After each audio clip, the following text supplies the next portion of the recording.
하나님을 아는 지식으로 가득 찬 성경책, 그 읽다 보면은 진짜로 이 땅에서 우리가 살 때에 그 기가 막힌 일들이 많이 있는데, 하나님을 아는 지식 가운데 어떤 이야기들, 주제들이 있냐면은 사랑 이야기가 빠지지 않습니다.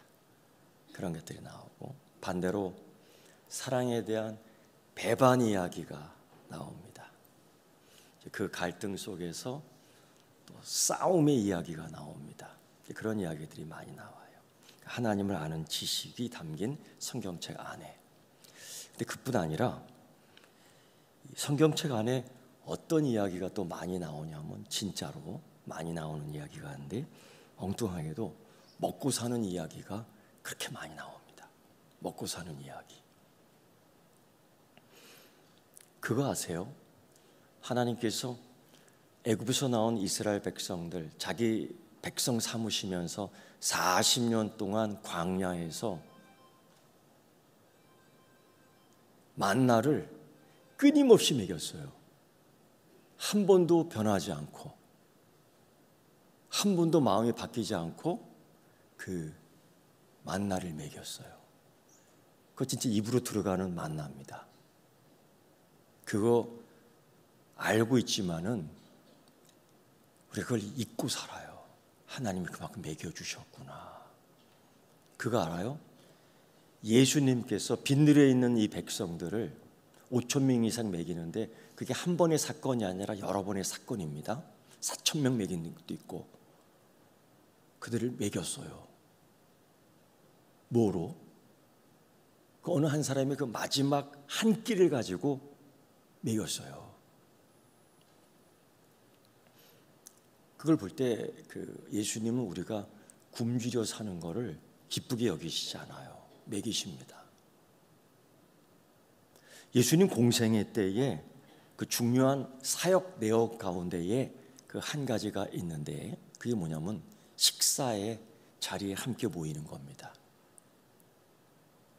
그 배불리 먹었어요. 오죽하면 마지막 만찬이라고 합니까? 오죽했으면은 그것도 있어요. 그러니까 그걸 보고 제대로 이해하지 못하는 예수님의 사역의 내용을 모르는 자들이 뭐라고 하냐면 먹기를 탐하는 자다, 이렇게 조롱하고 욕했다니까요. 심지어 예수님께서 그 죄인들과 같이 식탁의 자리를 마련해서 먹었어요. 그랬더니만 또 죄인들하고 먹었다고. 근데 중요한 것은 성경을 읽다 보면은 그 예수님이, 아니 성삼위 하나님께서는 항상 우리들의 식탁을 풍성하게 하셨다는 거예요. 절대 굶주리고 부족하고 메마르고 이런 걸 원치 않으셨어요. 항상 풍족하게 했어요. 그런 이야기들을 쭉 살펴보면은 무려 예수님이 가르쳐 주신 비유 한 38개 비유 가운데에 그 돈, 물질에 관한 비유 이야기가 16개 나옵니다. 38개의 비유 가운데. 엄청난 거예요. 절반을 조금 못 미치는데, 그런 걸 생각해 보면은 이거 우리가 좀 생각해 봐야 되겠다는 생각을 갖고 있어요. 또 성경 전체의 이야기를 통틀어 볼 때 구원에 관한 직접적인 이야기가 한 218개 정도 나옵니다. 그런데 이 성경 전체 가운데에 그 금전적 이야기, 재정 이야기, 관계된 청지기 이야기가 2,000개가 넘어요. 이거 거저 넘어갈 그 주제의 이야기가 아니라는 거죠. 그런 가운데에 오늘 열왕기하 우리 4장 이 이야기를 읽었는데, 이 그런 이야기 가운데 하나고, 특징적으로 열왕기서 말씀은 여러분 역사서입니다. 시간과 장소와 인물이 정확해요. 그런데 역사서 가운데에 이런 사건, 성경에서 다루고 있는 우리가 그냥 잊어버리고 지나갈 만한 그런 이야기들이 여기 담아 있는 거예요. 이 열왕기하 4장의 이 빚진 여인, 아니 남편이 사실은 빚을 졌는데 죽어버렸습니다. 그 당시도 그 선지동산에서 공부하는 신학생이 있었던 것 같은데 그런 경우예요. 그러니까 얼마나 찢어지게 가난했으면은 돈을 빌려 먹고 살았고, 하나님을 경외하는 신학생이지만 죽었습니다. 병들어 죽었는지 사고로 죽었는지 성경은 나오지 않아요. 얘기하지 않아요. 근데 예수 믿는 사람도 병들 수 있거든요. 맞죠? 예수 믿는 사람도 사고 당할 수 있거든요. 예수 믿는 사람도 갑작스럽게 흥하지 않을 때가 있습니다. 오늘 이 성경이 그거를 가르쳐주고 있어요. 그러면서 이 여인이 고민하다가 엘리사에게 찾아와 부르짖습니다. 자기의 사정, 자기의 남편 이야기를 하는데, 남편이 그래도 경건한 자였지 않습니까? 여호와를 경외하는 사람 아닙니까? 빚을 지게 됐는데 갚을 능력이 없고 갚을 길 없고, 그 빚준 자가 찾아와서 그러는 거야. 돈 안 갚으면은 두 아들 데려가서 종으로 삼겠다는 거예요. 세상에 빚 때문에 두 아이를 뺏기게 생겼다. 가난 때문에 인생이 망치게 되었다. 얼마나 기막힌 현실입니까? 우리에게도 이와 같은 일들이 얼마나 벌어지는지 몰라요. 빚 져봤잖아요. 남편도 잃고 두 아이를 잃고 인생도 망가지고, 그래서 이 여인은 이 고난을 견디다 못해 엘리사에게 찾아가는 거예요. 왜? 뭐 엘리사가 돈이 있습니까? 엘리사가 빽이 있습니까? 엘리사가 뭐 권력이 있습니까? 엘리사가 뭐 은행입니까? 근데 엘리사를 찾아간 거예요. 여러분, 가난이라는 것은요, 좀 비참한 겁니다. 가난이라는 것은 심각한 것입니다. 이런 것들 때문에 우리의 가족이나 자녀나 인생이 이렇게 엉키게 돼요. 고난, 고통을 겪게 됩니다. 결국 가벼운 현실이 아니에요. 실로 이 아이들까지 뺏긴다면 이 여자의 일생은 어떻게 되겠습니까? 그 문제가 있는 거예요. 요즘 뉴스에 많이 나오는 우리들의 이야기들이 있지 않습니까? 빈곤으로 인해서 가정이 해체되고 노숙자 생활하고 극심한 생활고에 시달리다가 아이들과 동반 자살을 하고, 불행하게도 그 애미만 살아남고, 뭐 이런 이야기들이 멀리의 이야기가 아니라 우리들의 이야기 속에 있어요. 얼마나 가슴 아픈 일인지요. 수많은 젊은이들이 지금 생계 유지를 위해서 아르바이트만 뛰고 있어요. 한 대학생의 이야기입니다. 제가 너무나 잘 알고 있는 대학생이에요. 농협에서 학자금 융자를 받습니다. 그리고 한 학기 동안 내내 아르바이트해요. 그리고 그 학자금을 갚습니다. 그리고 또 한 학기 그 융자금을 또 받습니다. 그리고 또 참 갚아나갑니다. 한 학기 동안 덮고 있는 이불, 1년 동안 덮고 있는 이불을 보니까 곰팡이가 다 쓸어 있어요. 그거 덮고 자는 거예요. 아시죠? 곰팡이 쓴 거는 빨아도 그 검은 점들이 박혀 있잖아요. 맞죠, 권사님? 그걸 덮고 있는 거예요. 보니까 이 대학생 정도 되면 아까 리포트를 써내야 되는데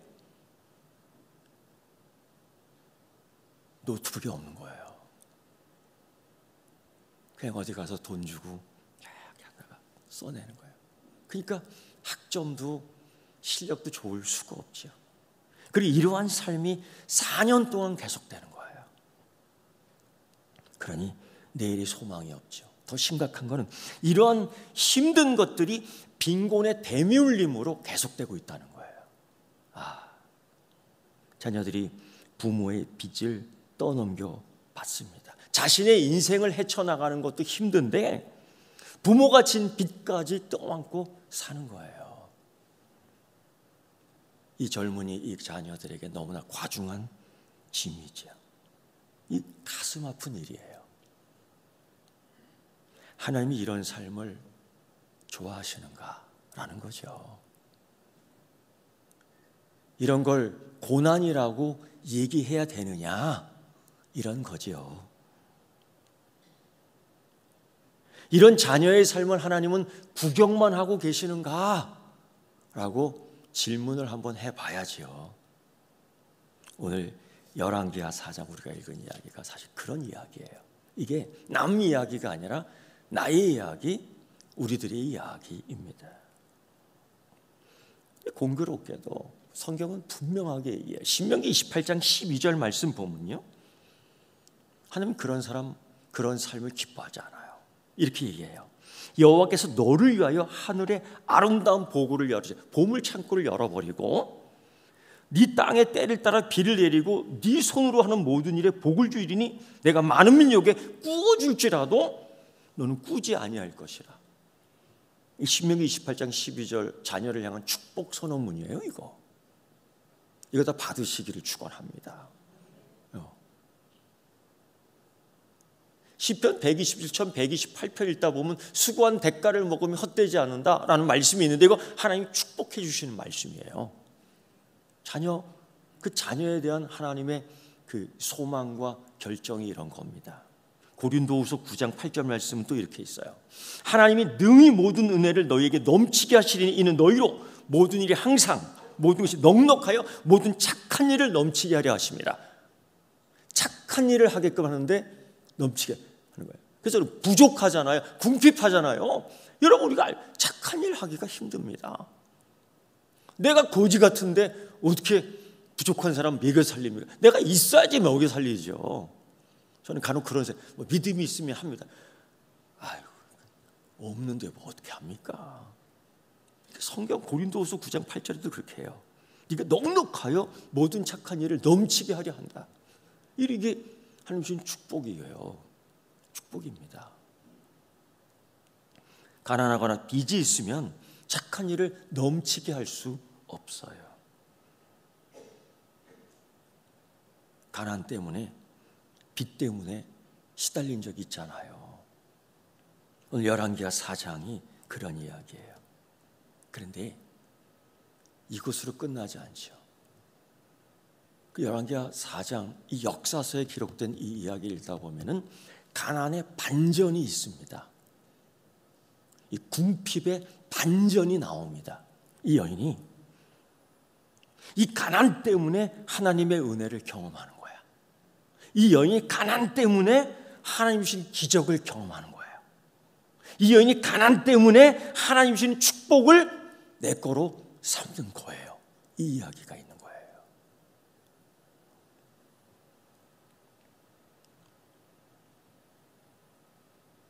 왜 엘리사에게 찾아갔습니까?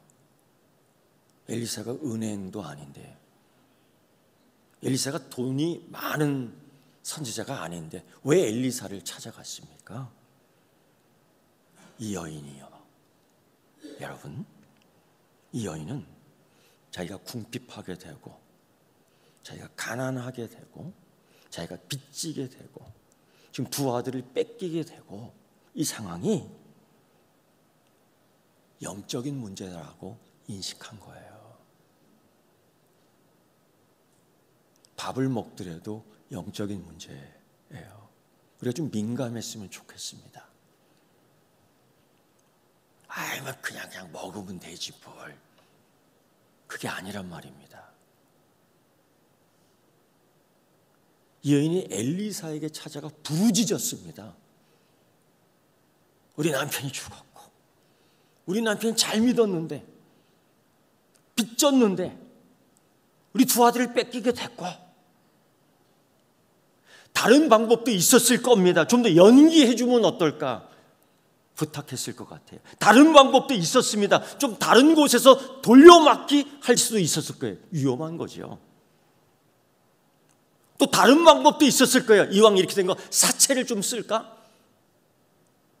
다른 방법도 있었을 거예요. 밤에 도망가자. 이런 방법 충분히 있다고요. 더 좀 심하게 얘기하면 장기 하나 팔아서 해결하자. 터미널 화장실 가면은 그런 거 많이 붙여 있어요. 장기 얼마에 산다고. 그런데 이 여인은 이런 방법 생각하지 않고 엘리사를 찾아간 거예요. 이게 어떤 인식이냐? 이거 영적인 문제이고 이거 영적으로 풀어야 되겠다. 이것으로 엘리사를 찾아간 겁니다. 대단하죠? 두 번째요. 그럼 생각해 보세요. 아담과 하와가 에덴 동산에서 쫓겨나 비참하게 삽니다. 씨를 뿌려도 가시와 엉겅퀴가 나요. 젖소, 염소, 양 다 키워서 젖을 짜내도 이것들이 그냥 뿔로 받고 싸웁니다. 자연스러운 게 아니에요. 이들이 에덴 동산에서 쫓겨났습니다. 자연스러운 게 아니에요. 왜? 사단이 유혹했고 넘어갔고 죄를 졌잖아요. 배반했잖아요. 반역했잖아요. 하나님에 대해서. 이게 영적인 문제 속에서 발생한 결과들이에요. 욥은 어쩌습니까, 여러분? 당대 최고의 부자가 하루아침에 알거지가 되어버립니다. 거지가 됩니다. 가족이 해체가 되어버립니다. 왜? 사단이 장난쳤잖아요. 단순히 기후 조건의 이상적인 기후 조건의 우연의 법칙이 아니에요. 굉장히 영적인 문제입니다, 이거. 여러분, 잊지 말아야 될 게 있어요. 하나님이 애굽에서 난 그 많은 백성들을 40년 동안 공짜로 먹여주셨습니다. 이거를 우리가 잊어버리면 안 되거든요. 이런 사건이 역사서에 기록되어 있어요. 역사서에. 이건 굉장히 중요한 의미를 담고 있는 겁니다.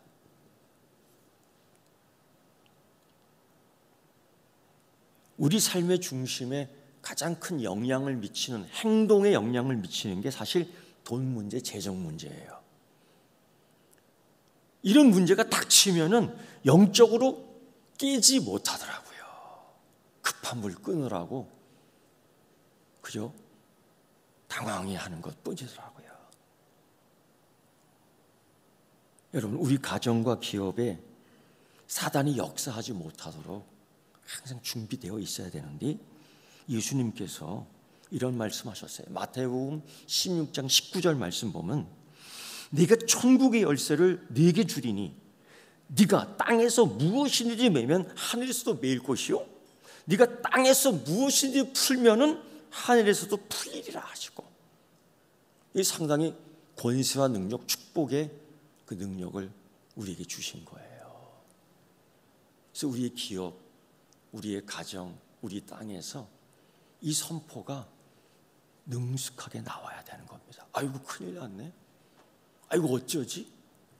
영적으로 깨지 못하고 그냥 세상의 방향으로 끌려다녀서는 안 되는 거예요. 두 번째요.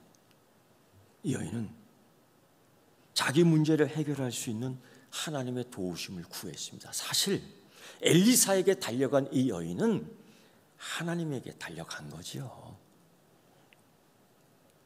인생의 위기가 닥치지 않을 때가 어디 있습니까? 우리 살아온 인생에서 그 위기가 몇 번씩 있다고.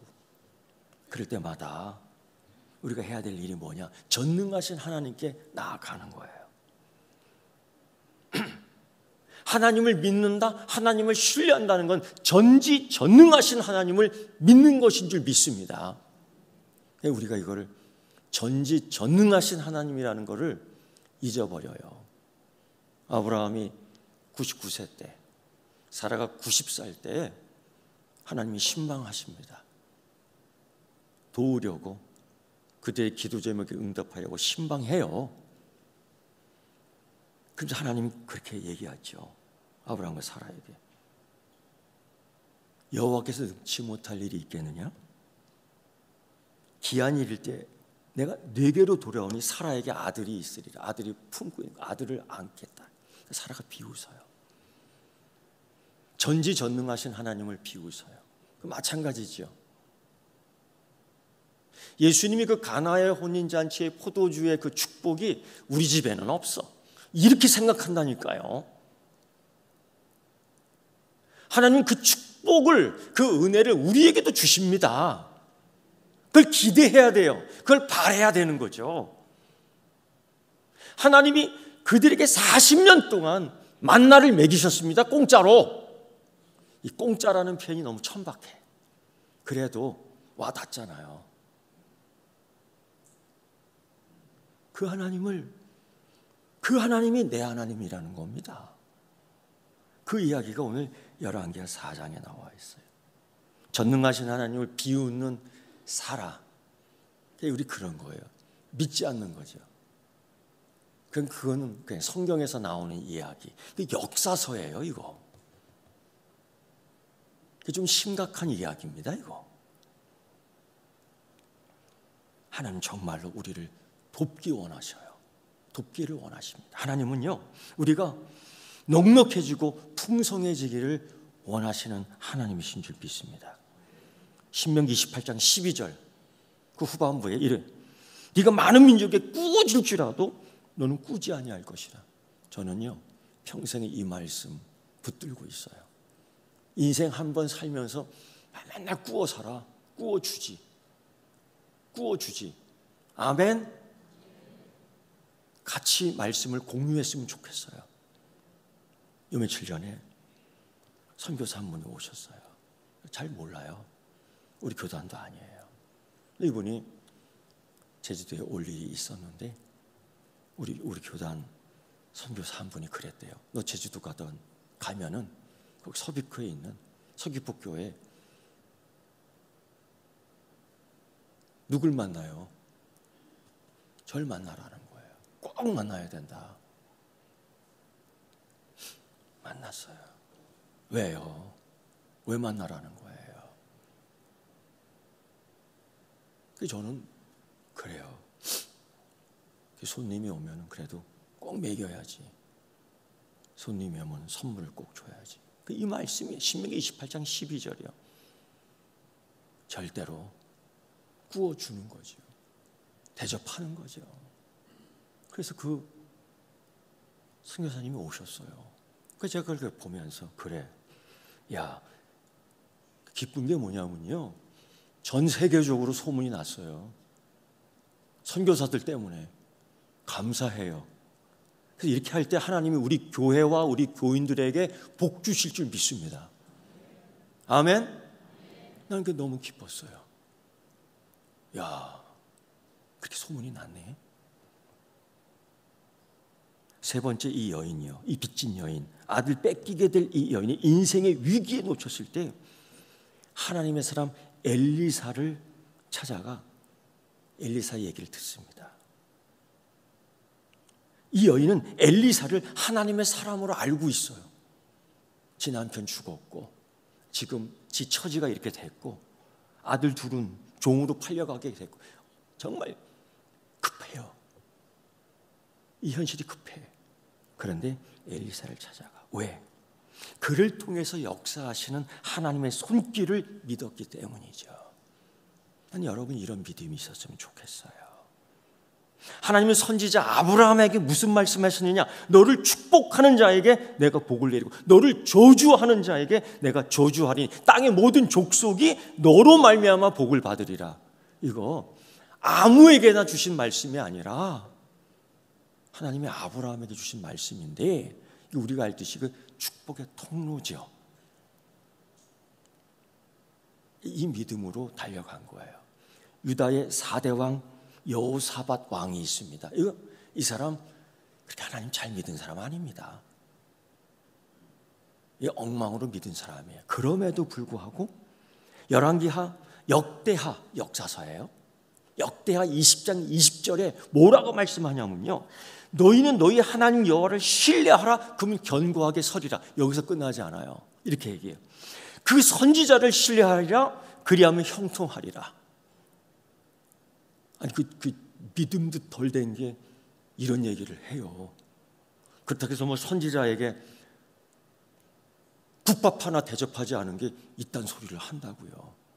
이게 역대하 역사서에 있는 기록 20장 20절이에요. 믿어집니까 이게? 그가 그런 소리를 하는 거예요. 인간의 눈으로 볼 때는 하나님의 사람이 권력도 없고 돈도 없고 백도 없고 오죽 했으면 신학생이 빚을 집니까? 비참한 거죠. 그런데 여러분, 이 여인은 이 선지자에게 있는 하나님의 사람에게 있는 영감과 지혜가 그 안에 있다는 것을 본 거예요. 그러니까 찾아간 거죠. 지혜. 이 문제를 어떻게 해결해? 영감. 이걸 어떻게 해결해? 그래서 엘리사에게 찾아간 거예요. 상식을 초월하는 역사가 그 하나님의 영적인 힘을 가진 선지자를 통해서 이루어지고 있잖아요. 하나님이 사람의 기도를 통해서 이 세상에 움직이고 있다는 것을 봅니까? 볼 수 있습니까? 듣습니까? 들을 수 있습니까? 난 여러분이 보고 들었으면 좋겠어요. 그럼 인생이 펴집니다. 네 번째로 엘리사가 이 여인에게 이렇게 얘기합니다. 내가 너를 위해 어떻게 하게? 이게 긍정과 부정의 이 질문인 것 같아요. 어쩌라고? 이 여인이 하면 더 간절했겠죠. 이 본문 말씀이 중간중간에 이 구절 사이에 수많은 갈등이 있는 거예요. 어쩌라고? 아니요. 하나님 사람 아닙니까? 어쩌라고? 기도해 주셔야 되지 않습니까? 어쩌라고? 해결해 주시지 않겠습니까? 이런 갈등. 그러니까 엘리사가 이 여인에게 물어요. 네 집에 남아있는 게 무엇이냐? 그러니까 이 여인이 이렇게 얘기해요. 남아있는 것, 그게요, 기름 한 병 외에는 아무것도 없습니다. 굉장히 부정적이에요. 이 원리가 뭐냐? 아무것도 없다는 거예요. 기름 한 병. 이거 갖고 뭐 합니까? 아무것도 없다는 거예요. 근데 놀랍게도 하나님 역사할 때 그 네 개에서 마지막 그 하나 갖고 역사해요. 그런 경우가 참 많더라고요. 마지막 남은 거 하나 그거 갖고 역사한다 이거죠. 예수님도요. 들녘에 5,000명, 4,000명 넘는 이 사람들에게 그 어떤 한 아이의 마지막 남은 그 식사, 마지막 만찬이야 그거. 그거 갖고 5,000명 먹입니다. 12강줄이 남기죠. 또 다른 데서는 4,000명 먹입니다. 하나님 그렇게 하시더라고요. 여러분 엘리야와 사르밧 과부 이야기를 아십니까? 아셔요? 그 사르밧 과부, 그 가뭄으로 쩌든 그 동네에 엘리야가 하나님에 의해 거기 갑니다. 그런데 아주 먹을 거 없는데 그 엘리야가 사르밧 과부에게 그렇게 얘기해요. 마지막 남은 떡 한 조각 그거 만들라 하고 만들어 주니까 낼름 받아 먹습니다. 엘리야가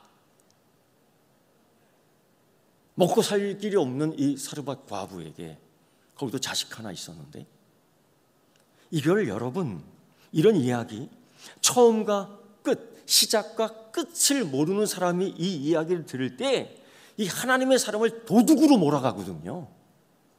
이 처음과 끝, 이 엘리야와 사르밧 과부의 이야기를 모를 때 이 하나님의 사람 선지자를 어떻게 성도의 것을 탐내는 자로 그냥 치부해 버리거든요. 근데 그게 아니잖아요. 이 엘리야는요, 그걸 왜 먹었느냐? 사르밧 과부의 마지막 떡 한 조각을 왜 먹었느냐? 그 과부와 그 아이와 그 가족을 살리기 위해서 먹은 거예요. 그거 알아야 돼요. 이걸 모르니까 다른 소리 할 거예요. 오늘 엘리사가 그 여인에게 묻습니다. 남은 게 뭐냐? 그 남은 거 훔쳐가려고 요구하는 거 아닙니다. 그 여인을 돕기 위해서 묻는 거예요. 그 남은 거 뭐냐?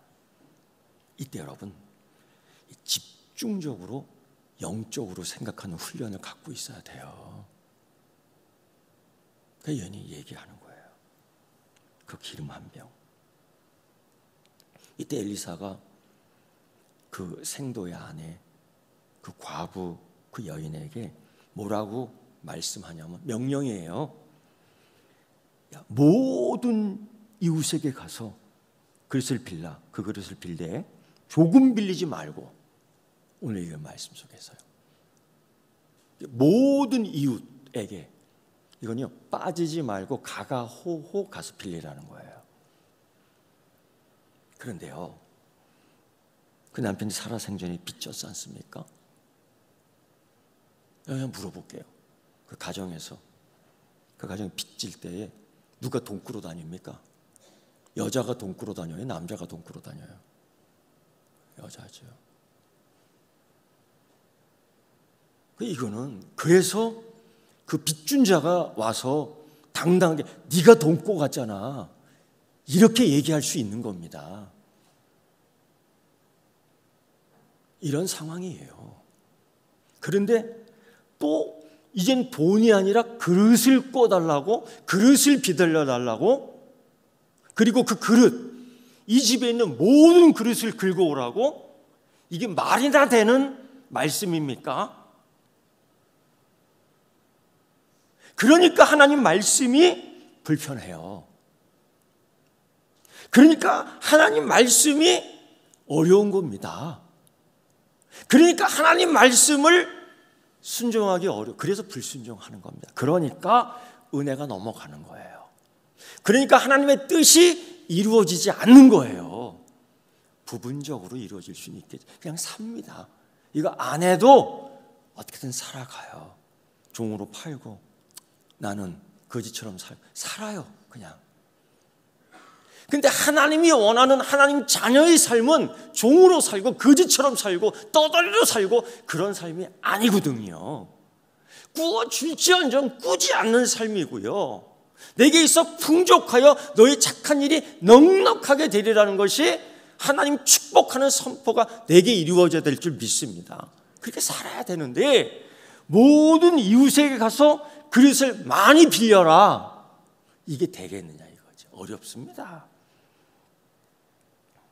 여러분, 하나님의 기적을 경험하기 위해서 우리가 해야 될 일 가운데 하나가 뭐냐면 그릇 준비하는 거예요.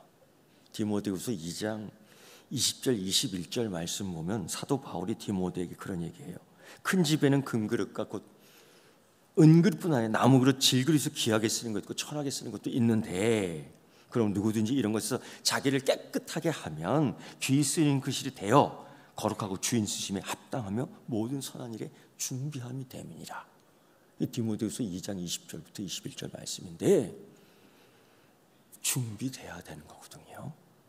엘리사가 그 그릇을 준비한 후 두 아들에게 문을 닫아버리고 이 기름병으로 그 빈 그릇 넣으라는 거예요. 부어지는데 이 기름병에서 기름이 마르지 않는 거예요. 마술 같은 이야기가 역사서에 기록돼 있어요. 뻔뻔하게, 아니 떳떳하게.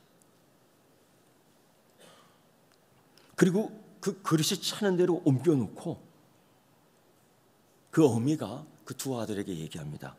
야, 그릇을 또 갖고 와라. 왜? 자꾸 넘치니까. 근데 그 아들이 둘이 이래요. 그릇이 없습니다. 그 어미가 그 두 아들에게 야, 그릇 더 갖고 와라 했더니만 그 아들이 그릇이 없습니다. 딱 이야기해. 이 이야기하고 4장 6절에 그런 얘기 했어요. 그릇이 없습니다 하니 기름이 곧 그쳤더라. 나는 이 말씀을 듣고 너무 안타까워요. 죽겠어요. 그릇 빌릴 때 그 포도주도 없는 그 항아리 있잖아요. 그거 한 5-6개 빌리지. 아이고 정말 야만한 거 빌린. 여러분, 더 이상 그릇이 없다. 그리고 기름이 멈췄어요. 큰 그릇 준비하지. 기도의 양을 좀 크게 하지. 자기 기도의 분량을 좀 크게 하지. 자기가 말씀 듣는 분량을 좀 크게 하지.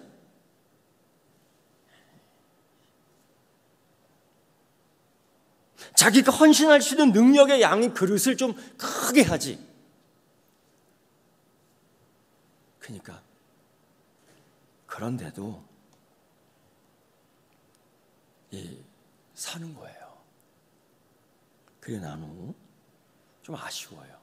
그리고 난 후 이 과부가, 두 아들을 뺏길 만한 이 과부가 하나님의 기적을 체험한 다음에 엘리사에게 나왔어요. 이 모른 척하려고 할 수도 있죠. 없던 일로 하죠. 입 닦을 수도 있죠. 그런데 이거를 하나님 사람 엘리야에게 다 얘기해요. 이게 뭐냐면 은혜를 나누는 거예요. 은혜를 나누는 거예요. 여러분, 목회자와 은혜를 나누세요. 그게 하나님께 드리는 화목제예요. 그게 뭐가 부끄러워요. 하나님 주신 은혜의 체험인데. 그리고 그 여인이 이렇게 할 때에 엘리사가 두 번째 축복을 해줍니다. 이렇게, 너는 가서 기름을 팔아 빚을 갚고 남은 것으로 너와 네 두 아들이 생활하라 하였더라. 사실 이 문제 아니에요? 기름을 부은 거 문제가 아니에요. 이거 어떡하지? 이 은혜를 나눈 거예요. 이 해결을 봤어요. 빚의 문제가 해결됐어. 빚의 인생의 고난으로부터 자유케 된 겁니다. 이거 여기까지 해야죠. 중간에서 스톱하지 말고. 여러분에게 이 빚을 갚아주시는 하나님의 은혜에 대한 하나의 이야기를 하고 설교를 마치려고 합니다. 예수님이 십자가에서 마지막으로 그 쓴 포도주를 입에 머금고 큰 한숨을 쉰 뒤에 마지막으로 한마디 해요. 그것이 요한복음 19장 30절에 나와 있어요. 어떤 얘기냐면 테텔로스타이라고 얘기해요. 이게 과거 역사를 찾는 고고학자들에 의해서 발견됐어요. 양의 가지국은 영수증에 써 있는 거예요. 테텔로스타이. 그게 무슨 뜻인지 아세요? 빚을 다 갚았다라는 뜻이에요. 영수증에 나와 있어요. 예수님께서 마지막 십자가에 돌아가시면서 우리들에게 빚 다 갚았어. 이제 잘 살아라. 빚 다 갚았어. 너에게는 이제 빚쟁이가 없어. 잘 살아라 하고 돌아가신 거예요. 테텔로스테이. 기도하겠습니다. 하나님, 예수님께서는 죄의 빚을 완전히 갚아주시고 하나님께서 우리에게 풍족한 은혜를 주시는데 사랑하는 서귀포 교회 죄의 빚을 갚아주시고 환경적인 면에서도 경제적인 빚을 갚아주시고 주의 말씀대로 꾸어줄지언정 꾸이지 않게 하시고 풍성하여 착한 일이 넘치게 하는 교회가 되게 하여 주옵소서. 우리 인생 삶이 하나님 앞에 놓였습니다. 오늘 엘리사 앞에 있던 그 여인의 믿음대로 행하여 우리 교회 온 성도들이 순종과 축복의 그릇들을 준비케 하시되 부족함 없게 하여 주옵소서. 큰 것으로 준비하게 하여 주옵소서. 예수님의 이름으로 기도드리옵나이다. 아멘.